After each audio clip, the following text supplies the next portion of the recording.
Hey friends, it's Just the Gems. I'm Brandon. As I'm sure you can tell from looking at me, I am a deeply nerdy middle-aged man. And if this whole thing didn't give it away, the stuff around me in my game room probably did. Everyone is nerdy in a different way, and the way in which I am nerdy is JRPGs. You want to talk the plot of Xenogears? You want to wax poetic about Chrono Trigger and Harvestella? You want to argue with me about who's the better composer, Yasunori Mitsuda or Go Shina? I'm down. I'm there. I'm down there. But, and this is a little hard to admit, I don't know everything about JRPGs. Shh, don't tell anyone. Can we just keep this between us? Thanks. But it's true. I have blind spots in this big, wide world of JRPGs we all love. So I wanted to talk about it. Here are 10 popular JRPG series or games that, for some reason or another, I just haven't gotten into. If you don't mind, hit me with some examples from your life down in the comments, just so I don't feel like the only fake gamer out there. Alright, onto the list.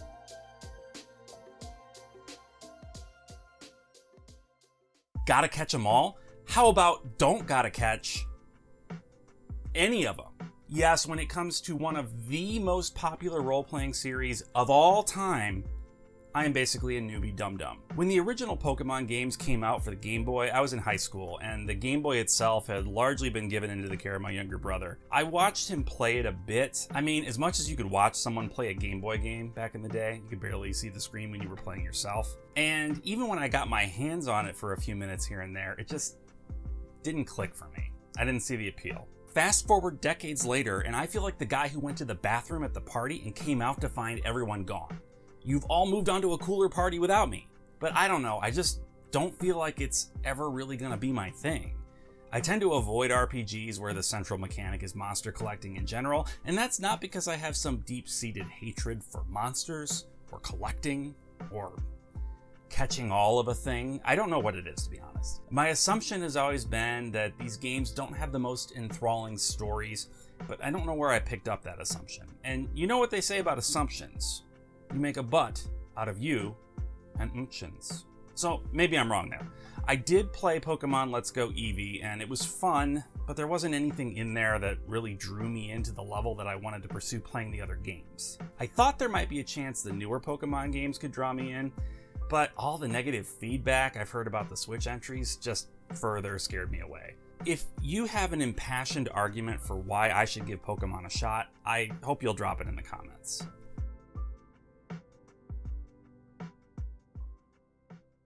The Atelier games might be the only ones on this list that I had absolutely no awareness of until I was a full-on adult man. I don't exactly know how they escaped me. Having said that, I really don't think they would have been my thing back in the day. I can say with a straight face that it's somewhat refreshing to play a lighthearted game where anime girls make potions now.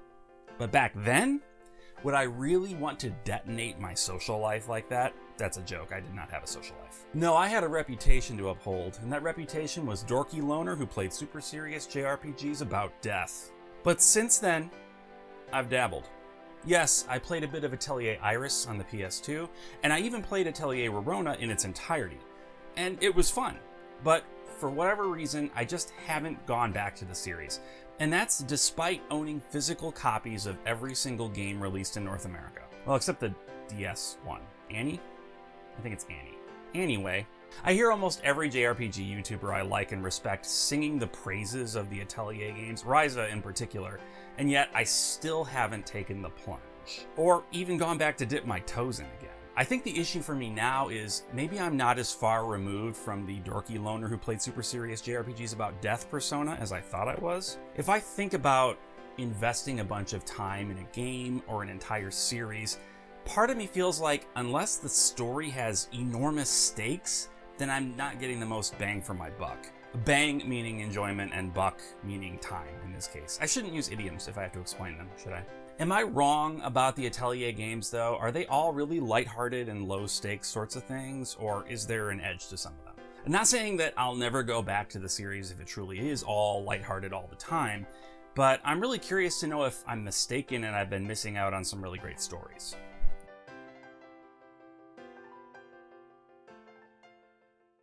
I never thought I would become a true Dragon Quest fan. I've mentioned before that Dragon Warrior on the NES was my first real JRPG, and I knew it would always hold a special place in my heart for being that, but I could never really get into the rest of the series. I tried the DS games back in the day, and they didn't click for me. I bought Dragon Quest VIII because, let's be honest, it looked freaking amazing for a PS2 game, but I didn't stick with it beyond the first few hours. No, it wasn't until Dragon Quest XI that everything in the series really began to click with me. 11 was just an amazing experience from beginning to end, and the moment I was finished with the 80-plus hour story, I knew I needed to sink my teeth into more DQ. So I did what any reasonable person would do, and I went back to the very beginning. I played and actually completed Dragon Quest I. The Game Boy Color version, because come on, like, I'm gonna play the original when quality of life improvements are available. I moved on to 2 and got 99% of the way through that one, only giving up at the final dungeon because game too hard. And then I skipped 3 because the whole assemble a party of adventurers from these no-names at the pub thing just didn't appeal to me. And I jumped straight into 4 on the DS. Loved it. 5? Loved it. Look, I may not be the biggest Dragon Quest fan in the world, but I'm a solid 8 out of 10 Dragon Quest fan, and that's not bad. But I've never ever gotten into any of the Dragon Quest spin-offs. Not even a little bit. No dabbling, no nothing. I shrugged at Dragon Quest monsters because if I'm not even into Pokemon, then I don't think Pokemon with a coat of Dragon Quest paint is gonna do it for me. I rolled my eyes at Dragon Quest builders because had I ever seen such a blatant attempt to cash in on the popularity of Minecraft from such a big series? No, I had not. And I briefly at Dragon Quest Treasures because I like Eric and his sister, but the ho-hum reviews kind of gave me an out to avoid that one too. Now look, I've come around a bit on these games in theory. I know from doing some research that Dragon Quest Builders is quite a bit more than just a Minecraft clone. Dragon Quest Monsters has a ton of fans that have done a really effective job at talking it up. And even Dragon Quest Treasures, well, I don't know about that one. I'd be open to hearing positive takes on it, but it's pretty low on my list. Anyway, all that to say, I'm not opposed to trying the Dragon Quest spin-offs anymore, but I've just never felt a strong urge to give them a try. Am I missing out? Fill me in down below. Maybe you can convince me to quit being an idiot and pop one in.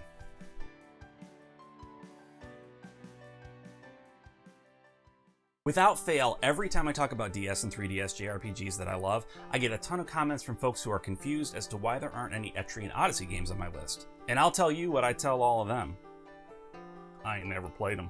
I don't say it like that, I just say it normal. Before the last 5 years, if you offered me a dungeon crawler RPG and $100 to play it to completion, I would have scoffed, turned my nose up at you, and stormed off in a huff. I did not care for dungeon crawlers, to put it mildly. I found them convoluted and boring. Like, I'm terrible with directions in the real world, and you want me to play a game in my free time where I'm just going to be getting lost the whole time? Do you have an income tax simulator I can try too? Something shifted for me in more recent years though, and it started with Persona Q. As a hardcore Persona 3 and 4 fan, I was hyped for anything new related to those games. So even though I suspected it would have a fan fiction caliber story, and even though I wasn't the biggest fan of the art style, I picked up Persona Q on day one, and friends, it was pretty great. So great, in fact, that I didn't even fully realize I was playing a dungeon crawler. Some of that might be the quality of life improvements, like the auto mapping, but it was stylish and fun, and I was just straight up vibing with it. I felt 100 years old saying that. Did I sound 100 years old? Let me know. I learned that, of course, Persona Q is sort of a spiritual sibling to Etrian Odyssey, so naturally I was a bit intrigued. Here was a whole series of JRPGs on Nintendo handhelds that I'd never so much as touched. I get pretty excited when I'm exposed to a new series for the first time.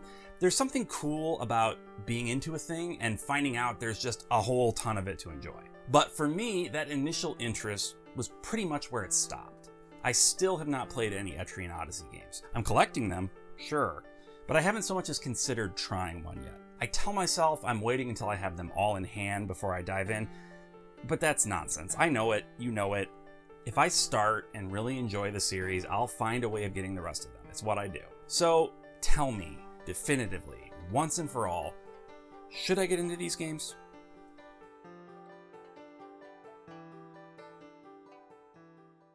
Dot Hack as a series came about during the pinnacle of my intersecting passions of anime and RPGs. An action RPG with an included tie-in anime DVD in every volume. It was a no-brainer. I absolutely needed to have these games, but I never picked them up. The most I experienced it was watching a friend from work bring it by and play it for a half hour or so. Definitely not enough for me to form any solid opinion about it. Now, of course, the cost of obtaining physical copies of the original 4 games is ludicrous. Well, the first 3 games are fine, but the 4th one more than makes up the difference between fine and ludicrous. We're talking like $250. So with the first 3 games sitting on my shelf, and the 4th being an overpriced luxury that I don't feel compelled to spend the money on, what is a boy to do? I know these games are at least somewhat beloved. I've heard primarily middle-of-the-road things about them myself, but that's not really a deterrent for me. Plenty of stuff that I love is not looked upon as the best of the best by the general public. I think this is probably another case of wanting to wait to have the entire series before I jump in, but being too hesitant to spend the money completing the series because I don't know how much I'm going to like it. A real catch-22. A major To Kill a Mockingbird. A significant War and Peace? It's a quandary, is what I'm saying. I know the actual solution to this problem, which is start playing the games, and if I like them, go ahead and pony up for the 4th game. It's not hard. I mean, intellectually it's not hard. Motivationally, it's like scaling Mount Everest. Yeah, you heard that right. I'm comparing my mental hurdles to climbing the world's tallest mountain. Come at me, mountain climbers. I'm losing the thread here. Right. Anyway, point is, I should make a decision about these games sometime soon. Otherwise, I'm sitting here with a gaping hole in my collection for no reason at all.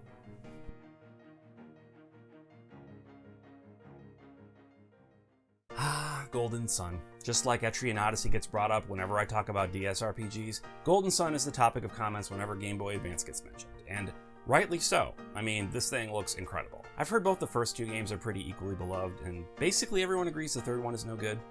I started collecting Game Boy RPGs shortly before the Analog Pocket came out, and my strategy was create a collection of awesome Game Boy and Game Boy Advance JRPGs and play them all on the Analog Pocket using the dock.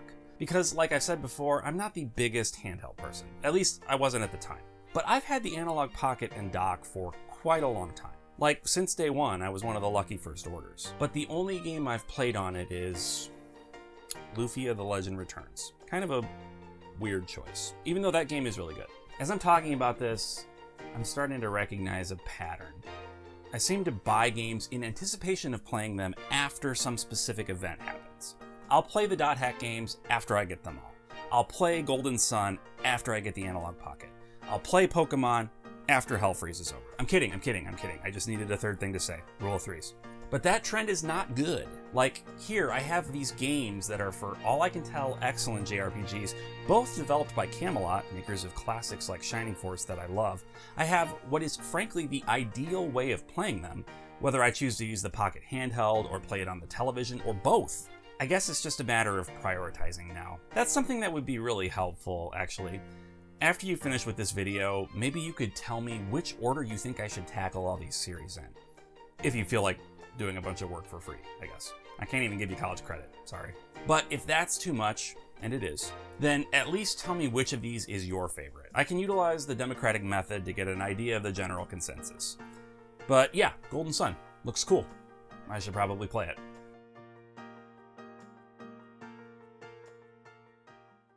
Full disclosure, I have played a bit of Star Ocean 2 and 3.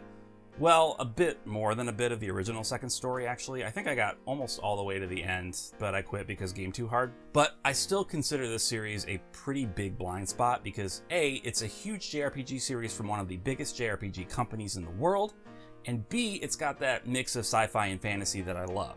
I remember being a teenager and seeing a preview for Star Ocean, and I want to say it was Nintendo Power, but I'm not positive. It was one of those sorts of pack watch things where they were talking about games in Japan that might or might not come to America. And I thought, oh man, this thing is definitely coming to America, right? Like, why wouldn't it? It looks amazing. But my enthusiasm was squashed as the SNES era gave way to the N64 era, and it wasn't until Star Ocean the Second Story came along that I got to experience the Star Ocean universe. My plan for a while now has been to play through this series like I did the Tales of series. Start with the beginning and make my way through each entry in release order. I'm fully planning on playing the most up-to-date version of each game though. I'm not some purist that needs to experience the load times of the PS1 in order to feel like I truly lived the game. In fact, I was saying right up until late last year that this was my 2024 plan. But then Trails Through Daybreak was announced and I decided I needed to go back through the whole Trails series before it came out. And now the Star Ocean plan is at risk. A demotivating factor is that Other than Star Ocean 2, most of the games have gotten a pretty meh reception. I wish I knew whether I would agree with that consensus or not. Sometimes my tastes align pretty well with the broader communities, but sometimes they don't, and it's impossible to say without giving them a try. I think I'm going to at least make an effort to start with Star Ocean First Departure R later this year, unless enough of you are successful in talking me out of it. My fate is in your hands.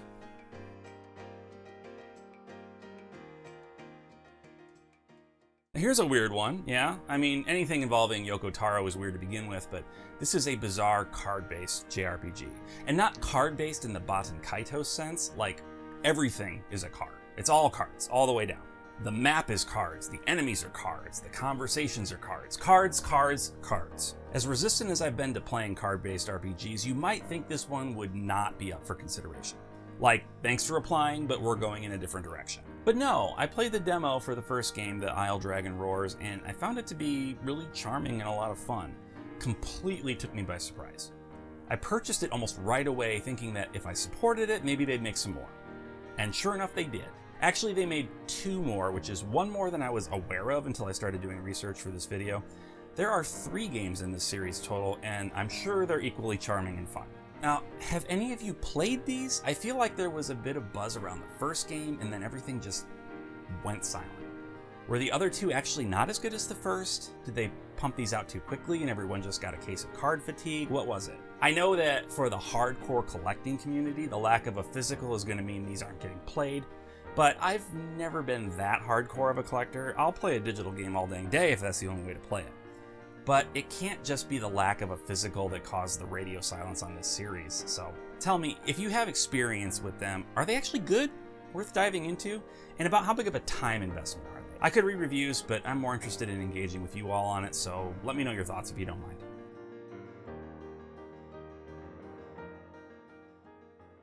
I had written off the Yakuza games as Grand Theft Auto, but Japan, for a long time. Basically up until the 6th game came out, if I'm being honest.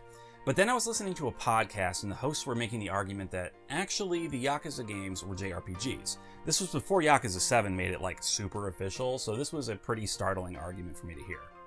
They described how you encounter random battles by wandering around the streets, and even though the battles take place in an action type setting, it's still hard to think of them as anything but JRPG battles. Side quests about it and the stories were supposed to be incredible too. That was enough to pique my interest. So I, of course, went out and bought every available game in the series 0 through 6. Now, I have played all the way through Yakuza 0, and I enjoyed it quite a bit. It didn't change my life or anything, but it was pretty great. And when Yakuza Like a Dragon was announced and I saw that they were finally going all in on the JRPG-ness of it all, I was pretty happy. After all, it seems like developers are afraid to make these games set in modern times, a setting that I love, but that the fanbase at large sometimes takes issue with. So I wanted to play Like a Dragon, but it felt wrong to me. Because I had Yakuza 1 through 6 sitting there on the shelf giving me accusatory glares, and like, I can't skip 6 games in a series, right? That's not okay, is it? I'm really asking. Like, asking permission to skip straight to Like a Dragon. It's not that I don't think there's value in the first 6 Yakuza games, but the idea of tackling 6 games before I can get to the one I'm really the most excited about feels overwhelming. I'd love it if you could put my mind at ease.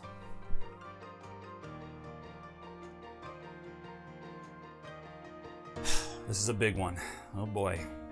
People swear by Final Fantasy XIV. They love the world, they love their characters, they love the story, even for crying out loud, an MMORPG, and they love the story. That seems crazy to me, but many perfectly rational people have said to me that it's their favorite story in the whole Final Fantasy series, so I have to take it seriously. But like, it's an MMO, right? Like, we're talking, talk to this guy, get a quest together, 5 imp hides, go fight a bunch of imps, come back to guy, get paid, right? That's been my experience with MMOs in a nutshell.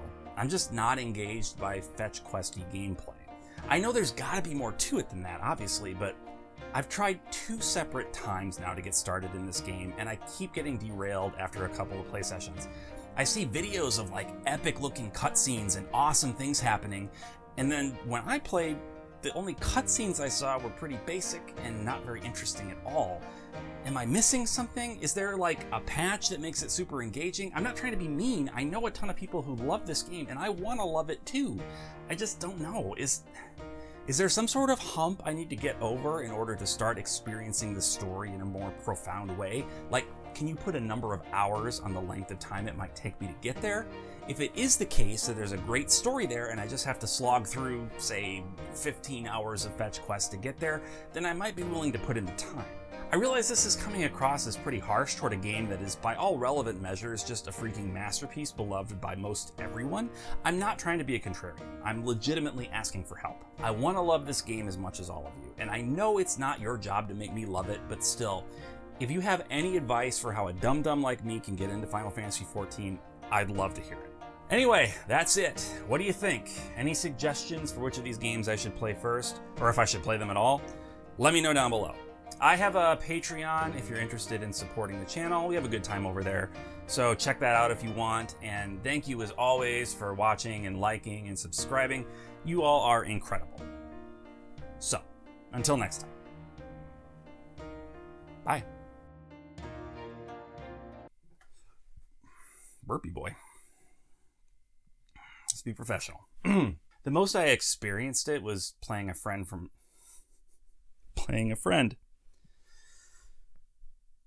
Ugh.